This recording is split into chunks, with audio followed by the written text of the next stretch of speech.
It's too early for physics. Right, it's too early for that. So we started talking about conservative vector fields yesterday. We're going to continue that. If you want to pause for a second rather than working on the problem, we can go over some properties, or we can work on the problem first. Zero's at the zero, not everything except that. I actually think maybe we should do the properties first. So I'm going to put that to the side for a second and bring out my previously constructed whiteboard. So there's a theorem, and the theorem has the top three, but I included some extra shit. We go over it in the lecture video notes, but if one is true, all are true.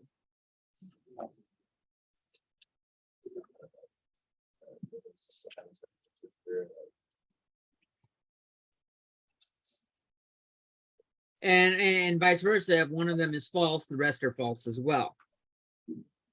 So we can take advantage of things like that.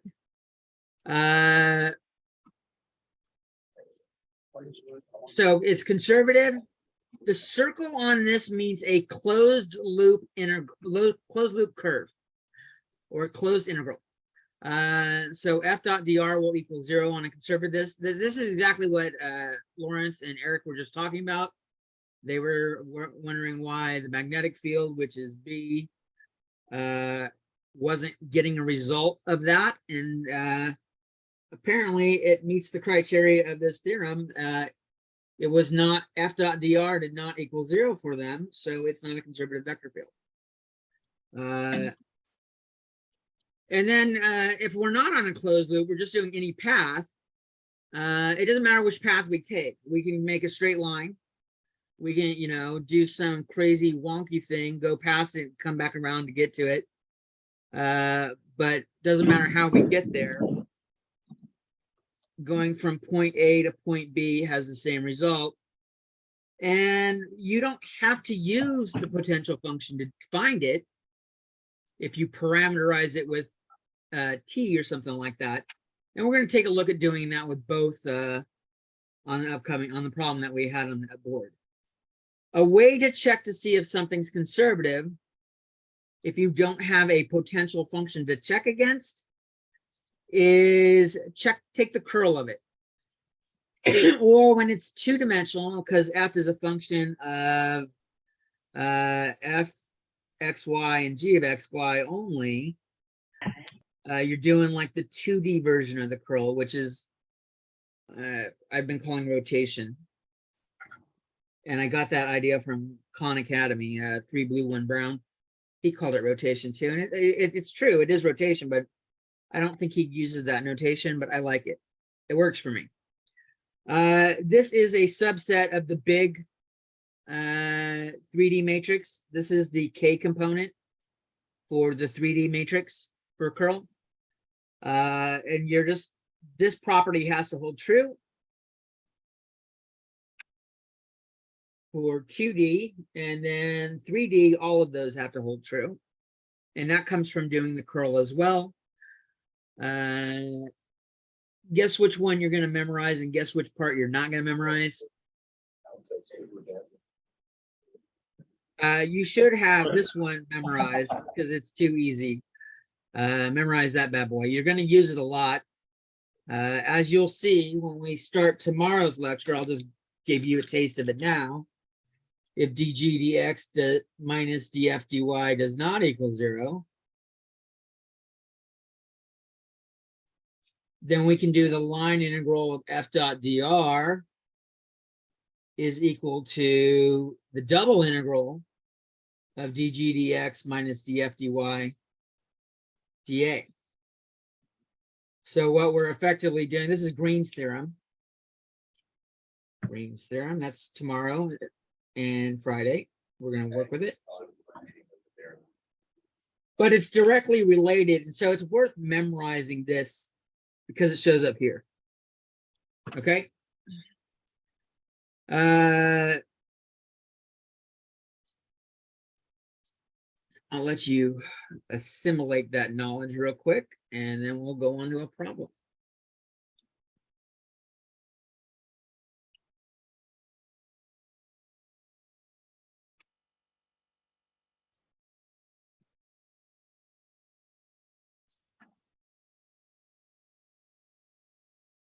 I think this shit's really cool because this is like we got a dt here for Green's theorem.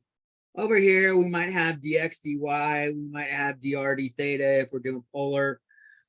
But what we do when we do Green's theorem is we can add a dimension to integrate for if we add a derivative.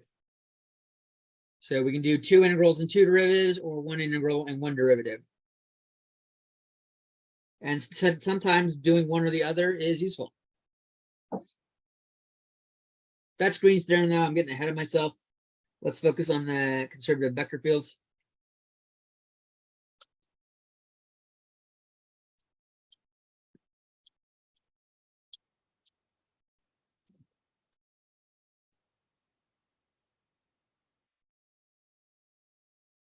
Brandon, Yes. for the 3D, the middle one that equals 0, on the bottom, are those supposed to be the partial of x for both of them? Oh, yeah, you put Yeah. partial. Uh, Yeah, This should be dz. good catch. Good catch. I have a bad habit of doing x's and z's interchangeably, and I don't know how to stop myself. I've tried. You know, It's uncontrollable.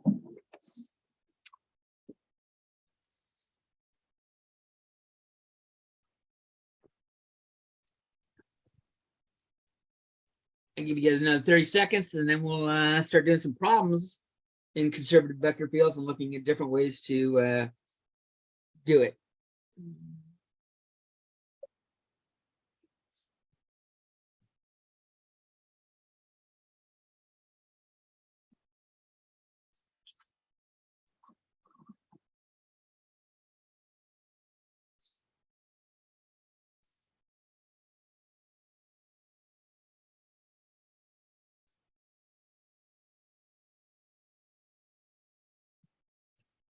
This is like a summary of everything in 15.3.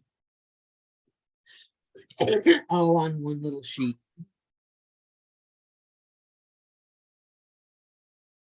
There are videos on proving parts of the theorem, but this is what it boils down to. And then, of course, some examples worked out, which are always good to reference when you're doing homework and you're like, huh? What the fuck did he say?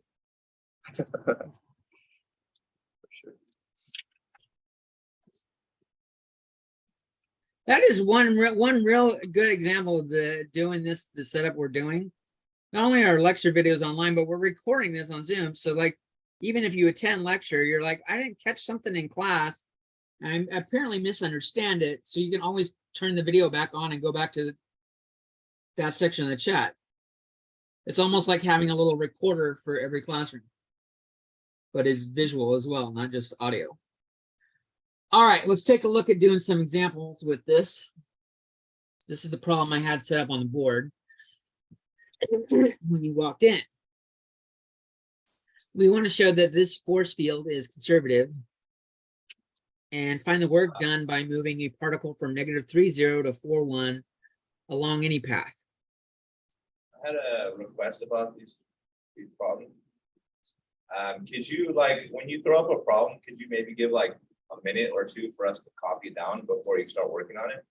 Yeah, 'Cause I find that oftentimes, like, you'll start working on it before I've even finished copying it down, and then I'll yeah, not be able not to. a problem. Thank you. I wish you had told me that 16 weeks ago or 12 weeks ago, but that'll work. We'll start Actually, now. I think it only became a problem like more recently, actually. Okay. Yeah. Probably because of started the, taking longer to set up. So, Yeah, thank you for letting me know. It's good to know. You should do that with every teacher. Let them know if they're working ahead, you can't like write fast enough. Some of them might be dicks and go, too bad, I'm not stopping, but most of us we want you to learn. That's why we became teachers. True.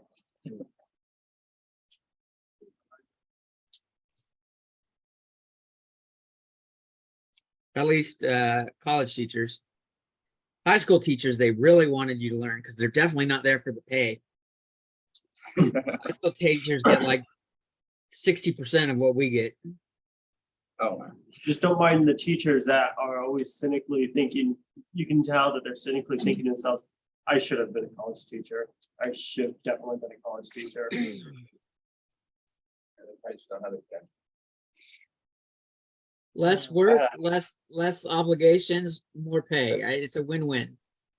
I had a high school teacher that was like, he was working on his PhD so that way he could become a college professor, and he made it like openly known that he despised his high school students. So, it was like, so I was like, okay. Nice. Oh, he's gone too far for the PhD. You can teach at a community college with a master's. Oh, yeah. You need a PhD for 4-year, but 2-year is master's. Okay. All Well, right, at least so easiest way to show this is a conservative vector field is doing the dgdx minus dfdy and testing if it's 0. Well, after you get your PhD, you can go straight to teaching the subject. Quinn did that as well. Right now, I think you could, I just didn't know you had. that. So this No. is F and this is That's what G. You said, you just said, have to have a PhD. So for dgdx, I am getting derivative of x would be 2x, so 6x y squared. And then for derivative f with respect to y, bring the 3 down, we got a 6. 6x y squared equals 0. Check. It's conservative.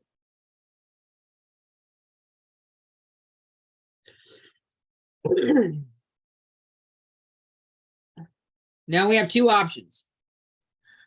Since a path was not given to us, we can pick a path.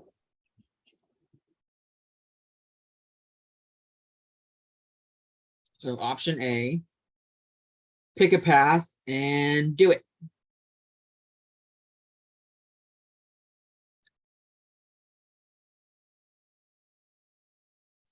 Set up f.dr.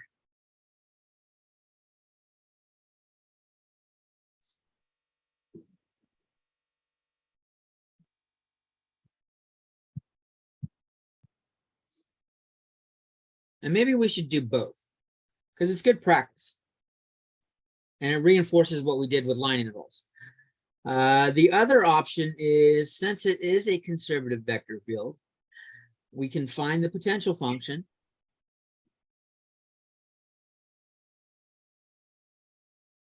And we can do phi of the endpoint, which is 4, 1, minus phi of the starting point, which is -3, 0.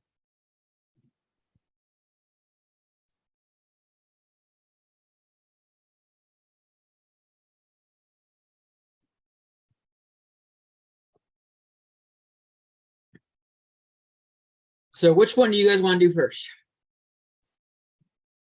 Right? A? All right, let's do A. So A, we're going to pick a path. I think the easiest path to pick is the one that's the shortest, a straight line. So pick a path. Let's go with a straight line. Anything else, I might have to try to force a quadratic to fit or something like that. But we will do a straight line. Well, line by itself means straight. Anything else in mathematics is a curve if it's not straight. And that would be, let's parameterize it with some t. We'll do r. And so recall, we have 1 minus t times r naught plus t times r1.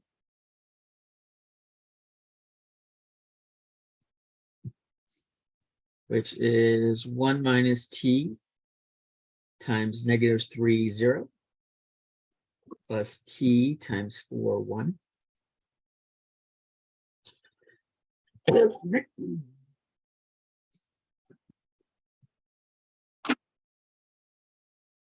And so I'm getting -3 times 1 minus t plus 4t for my x component. And my y component looks like just t. I think I want to clean that up a little bit. I don't like it. So -3 times -t gives me 7, or gives me +3t plus the 4t is 7t minus 3 and then t. So that's my r of t.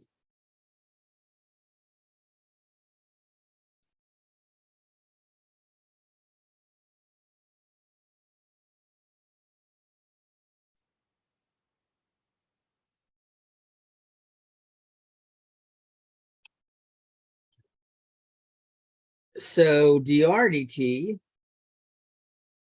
or r prime, is just 7,1.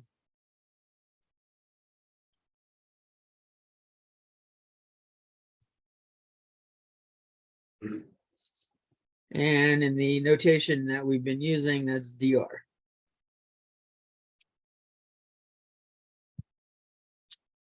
That soak in.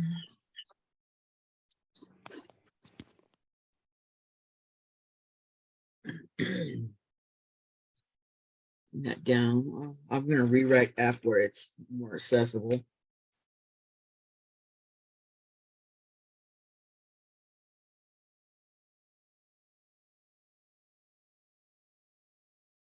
There we go.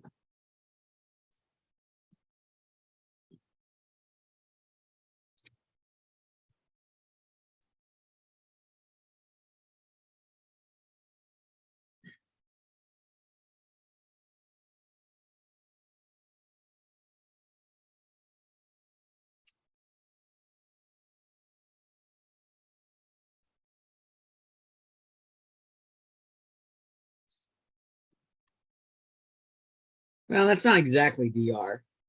Dr has the dt with it. Dr would be 7,1 dt.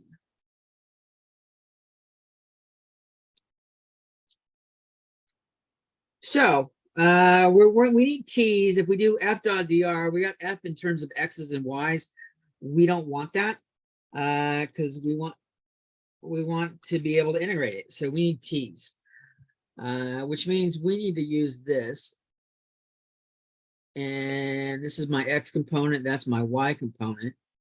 So let's see what f cleans up to in terms of t's. I've got 2 times 7t minus 3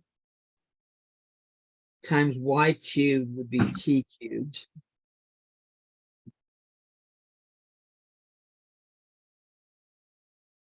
And here I have 3 times 7t minus 3 squared and t squared.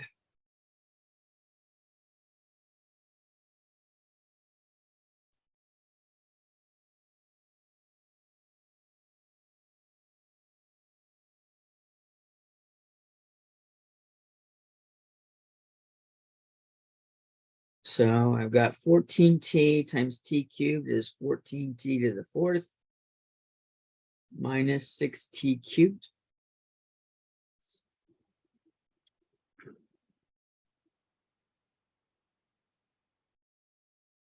This one I have 3t squared, and then 7t minus 3 cubed is 49t squared minus 21t minus 21t is minus 42t plus 9.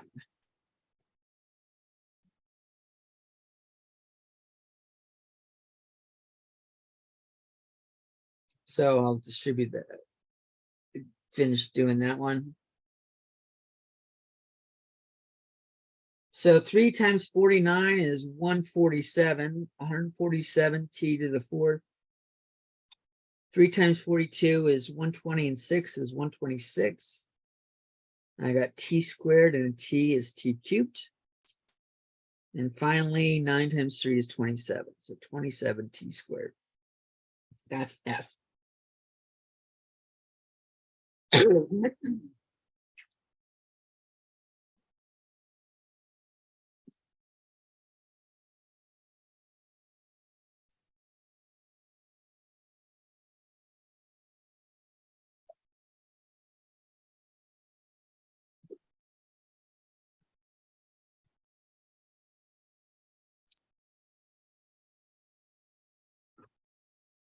All right, so we dot that with 7, 1.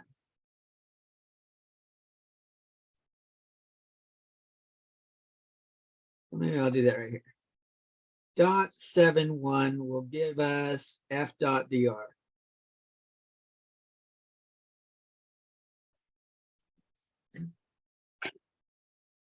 So I have 7 times that.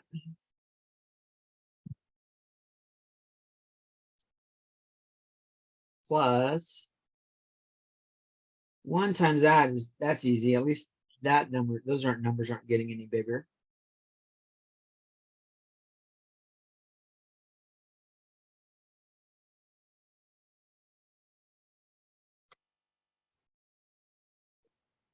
And there will be a dt in it as well.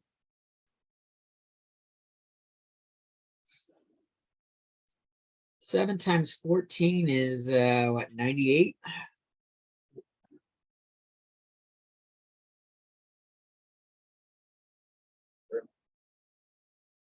I'm just distributing on the first part. I haven't cleaned up anything yet. And I'll pause. And we'll do this on the next tab. That's going to be our integral, whatever that turns out to be. And we're going to do it from 0 to 1 for dt. Yes.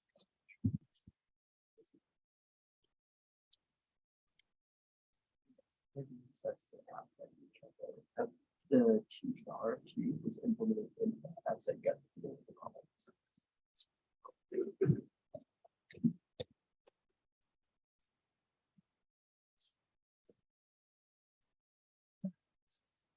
Yeah, I don't know what anybody's complaining about. This is so easy to apply to physics. It makes perfect sense. Perfect applicability. Shut up before we beat it up. This isn't hard. It's just tedious. I know. I'm just saying. I'm just looking at the great polynomial here and thinking, yeah, I can see how this is. I'm sure this is definitely something you'd see in physics. Well, this cleans up. I mean, we've got t to the 4th here, Yeah. t to the 4th there. Yeah. We've got a couple t cubes, so it's not this long. And again, this isn't the only way to solve the problem, but it is good practice. It refreshes you on line integrals, as well as taking advantage for this part, and then B will help you focus on the perks of a conservative vector field.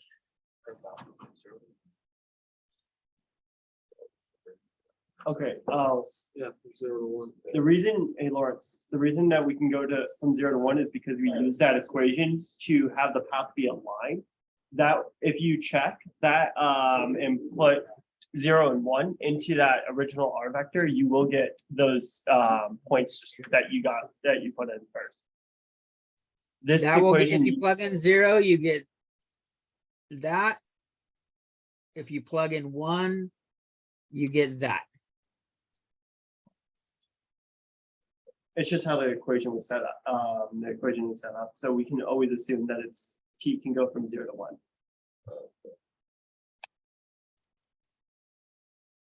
You need to flashcard the shit out of that, Lawrence, because you've asked that several times. So whatever it is about that equation you just don't like, actually ask Brandon later on to have him show you how he does it. He doesn't use the formula. He does a picture and he gets the same thing.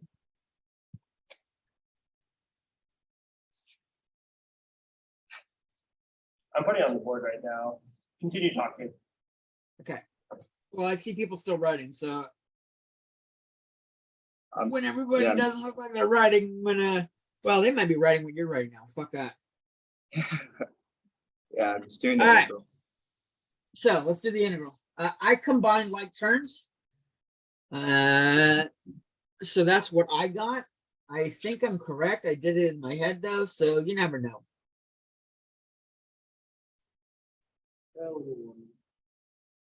Yeah, that's right. All right, upper power, divide by the power, 5 goes into that 49 times. 4 goes into this 42 times. Look at me doing division in my head like I know what I'm doing. Oh my gosh.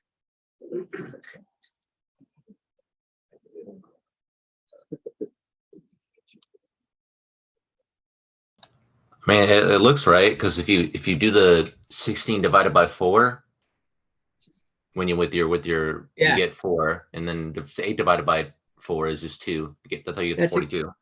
That's exactly what I did.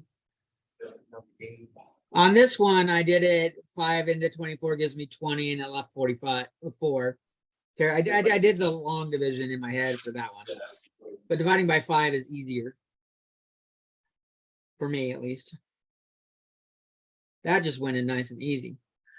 So I'm getting 16 as a result.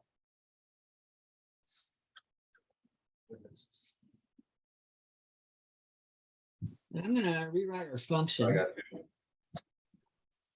because then we're gonna look at the other option, finding the potential and doing the potential.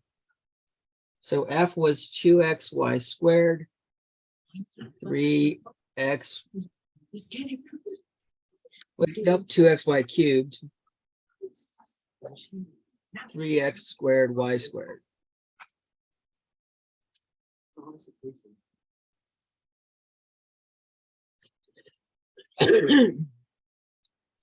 So now let's take the potential path.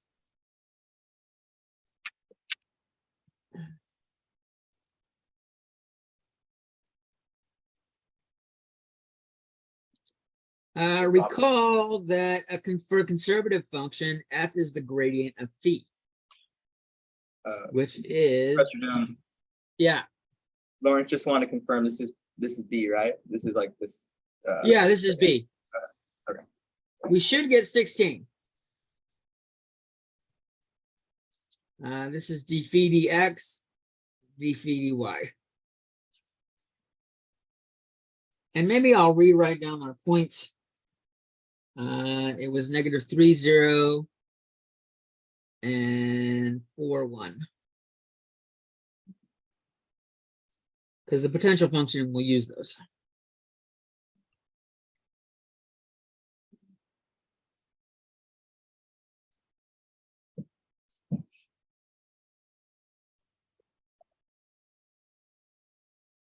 So d phi dx equals 2xy cubed.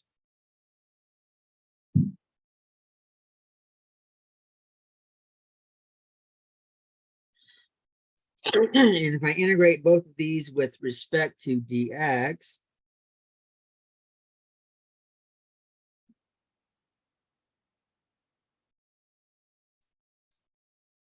I get phi of xy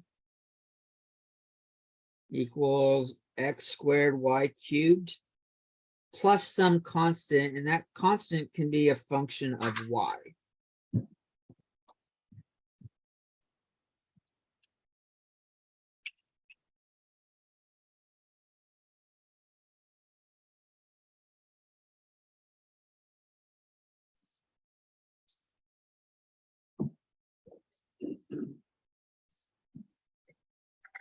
And now we're going to take advantage of what we know about d phi dy. Let's take the derivative of this with respect to dy.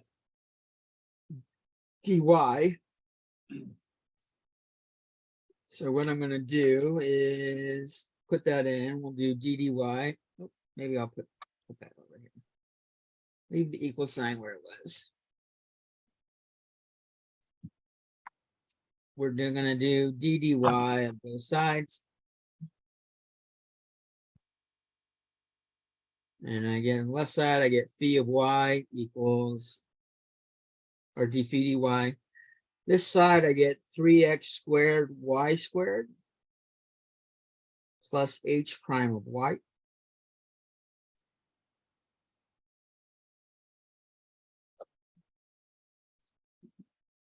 And we know that should equal this phi up there, which is that. Merge that. That should equal this.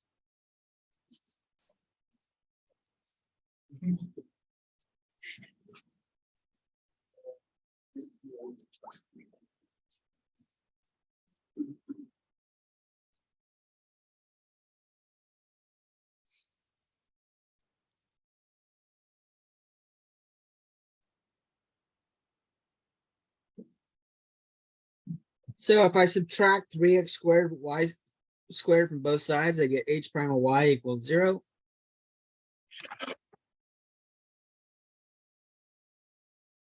And if I integrate both sides with respect to dy,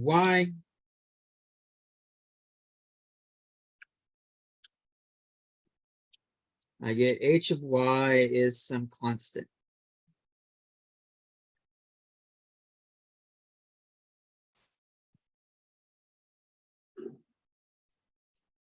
Which means my phi of xy, which was x squared y cubed plus h of The y. integral of 0 can be some constant, but it can also be 0 if you assume c to be 0.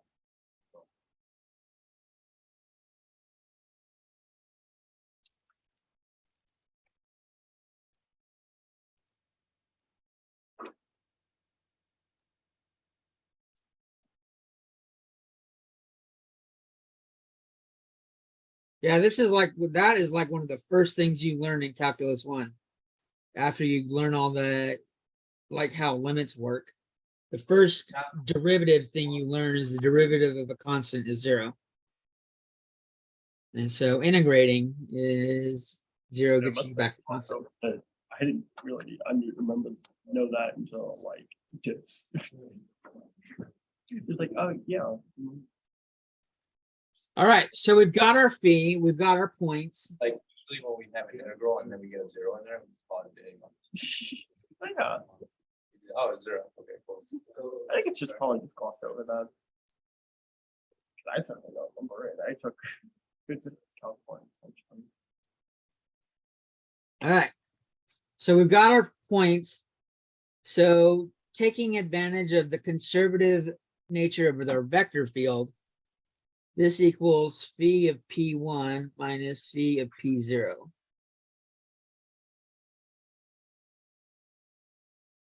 So that is on P1, X is 4 and Y is 1. So I've got 4 squared, 1 cubed. And if it makes you feel better, plus C minus negative 3 squared, 0 cubed plus C.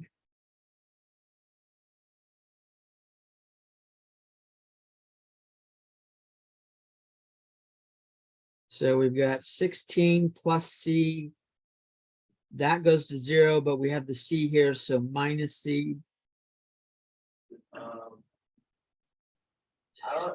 don't get the point in doing that that secondary dy step.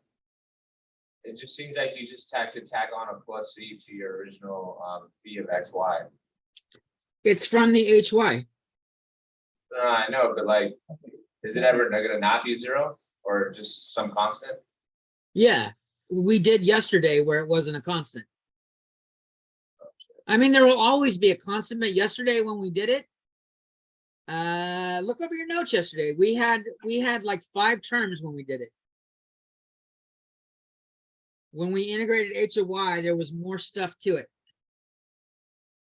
It's not always a constant. It's not always just a constant. Okay.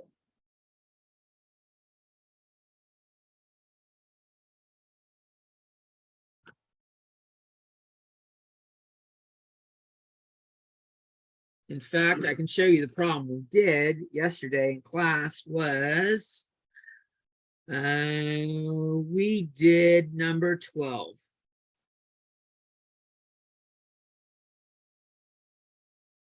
And the potential function was a lot more complicated. Is that the first problem? It had, Well, it was what we did at the end of the day.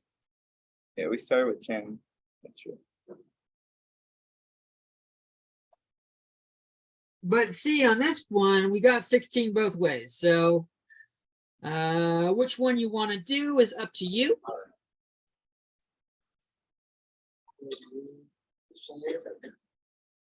No, wait, that's my bad, Lawrence. We started with 10 on 15.2. That was in 15.3.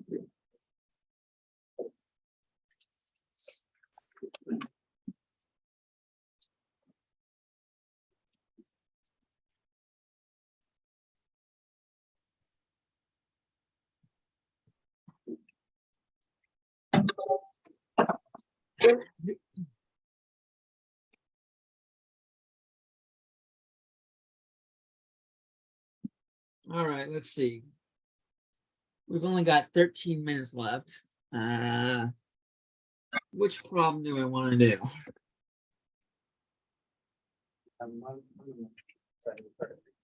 That problem might be more fun for later. I think we should do this other one.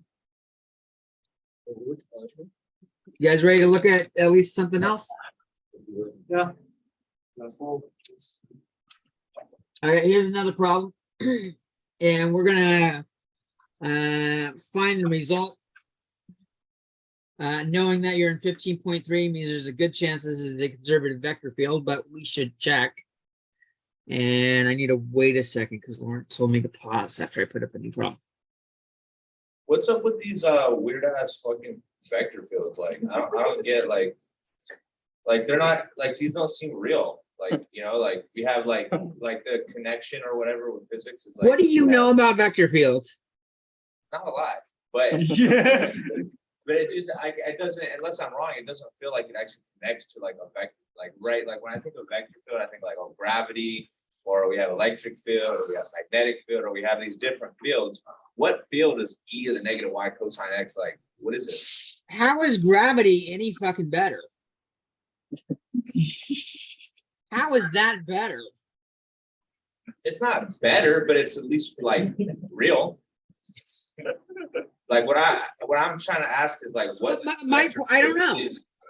My Like, point that's- is you're arguing that you know the only reason you like gravity is because you know this is gravity. If I wrote out that this was GMMX over x squared plus y squared to the 3/2, and then I said GMMY over x squared plus y squared to the 3/2, you would call bullshit on that too if you didn't know it was gravity already. Right? Okay, but like, so they're just, well, I guess my like. This is not a physics class. They're just stringing together random things. I think right? what it is, Calling it a Lawrence, vector is field. you might find out that like this is some like revolutionary thing that you came up with in the future, you know, for like some electrical car. They Right. might have, there's a good chance it's related to some vector field in physics that I don't know. Or it might just be made up problems. I can't tell you. The ones I can tell you are the ones you know also. Right. They come up with Electrostatic problems force, that you will gravity, be stuff able like to that. solve, and it will give you sufficient ability that believes that you have sufficient ability to solve it, whether it's in a challenging way or an easier way. They're not setting it up to be a connection to physics unless it's literally done on purpose and the question explicitly probably says it. Yeah, So something you can add to this insight here is it might be something. E to the negative y is going to 0 as y gets large. So this is a decaying function as it goes to the right. Cosine x and sine x are oscillating. So this might be just some wave that's decaying as it radiates away. I don't know. The point is, you're learning how to use a tool. If you only wanted to use a tool and go, I want to build a house, I don't care what else you use a fucking hammer for. This is it's you're like, I only want to hammer a nail into a board if I know I'm building a house. You're being a fool. Hammers have other uses. It's not just physics. Don't be the fool. So let's do the problem. I made the mistake of telling you this section is very physics related. Now you want everything to be physics. If you want physics, you go take Quinn's class. I'm teaching you how to use the tools that he didn't teach you how to use. You kind of glossed over this shit. Well, I said that was your job. And and I'm doing it. And let's face it, not everyone in this class is good with exponentials or trig functions, which do have a lot of uses in physics. Look up waves. I know you've done plenty of stuff with waves. So, or you should have, at least by physics 2, you had to have done stuff with waves. So is this conservative? dg dx minus df dy, does that equal 0? dg dx, that's g, derivative would be negative e to the negative y cosine x. That's my dg. df dy is bringing, that is that.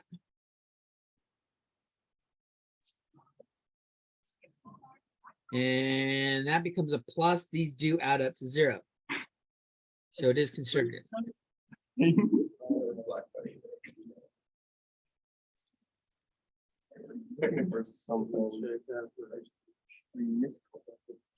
Now, seeing as I don't want to deal with integrating this thing, if I plug in t's, because this is going to get ugly if I have to have an e to the negative t, cosine t and sine t in there, I don't want to do that. So I'm definitely not interested in doing r of t. So I want to find a potential function. So d phi dx, does everyone see that? If I plug in r of t, I've got a, using a line from p to q, we're going to have e to the negative t cosine t, negative e to the negative t sine t. And that just looks like no fun integrating. So skip that bad boy. Let's find the potential function. D phi dx has to equal the first term. And if I integrate that with respect to x, I get phi of xy equals e to the negative y sine x plus some function of y, which looks like is going to be a constant again, mostly because there's only one term up here. I've noticed whenever there's only one term in each of the x and y's in the force field, the h tends to be a constant.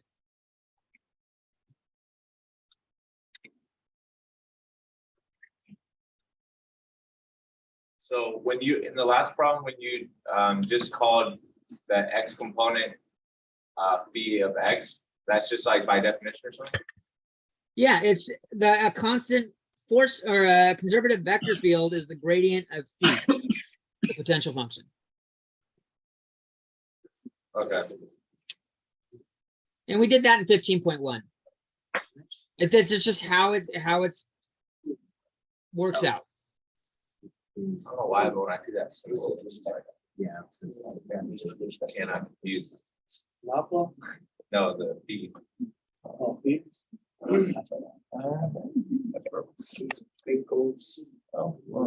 I don't know why they use phi myself, since we use phi in spherical coordinates. It doesn't seem like a good idea, but they did. And it's kind of hard to undo a couple hundred years of mathematics and physics just because I don't like something. So we're stuck with it. It's easy. Just make up a new alphabet. I could, but then you'd go on to use that new alphabet in your work, and everyone that you work with in the future is going to think you're a fucking jackass. So I'm not doing you any favors by using different letters. You just gotta suck it up. And, yeah, you know, I don't like it either, but this is what it is. It is what it is. Reading your master's. You'll be the Newton of today. You'll be the modern Newton. Smiley face. Emojis are the new Greek letters. Okay, so I took the derivative of that with respect to y. And that should equal our y component up here.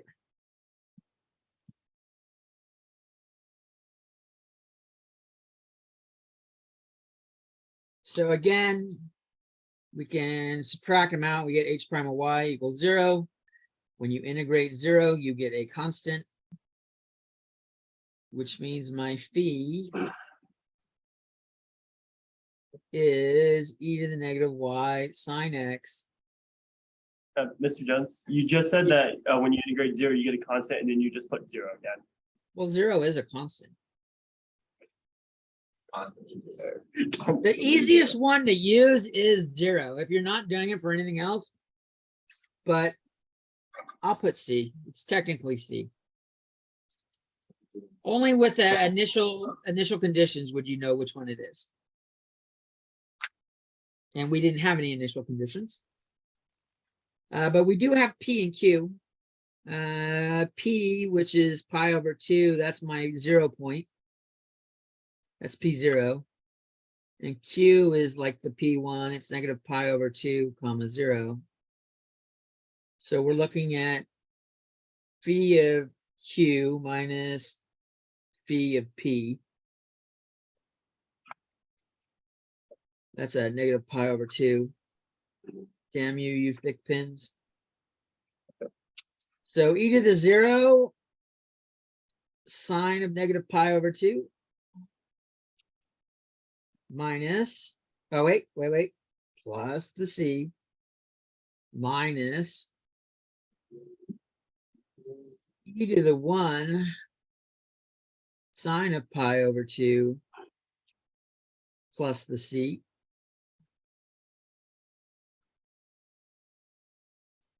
So we've got negative 1 plus C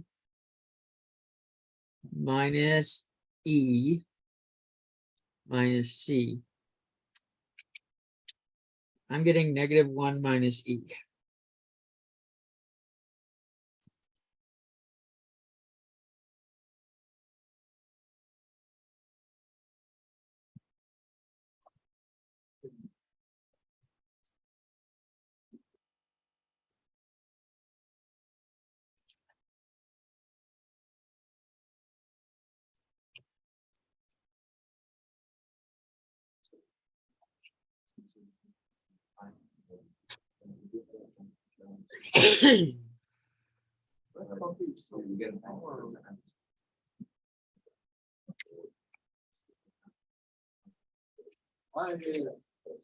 As far as I know, this might be the strength of a radio wave away from a radio tower. I have no idea.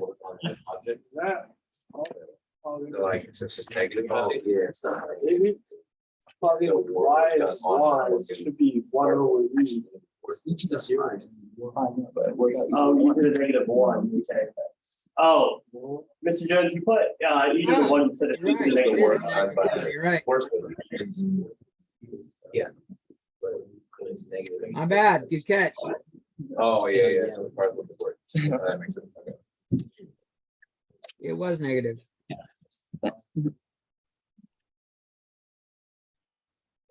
So this is just like a weird way of finding work.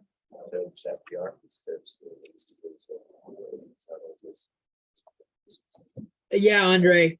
Thanks. Andre caught it too.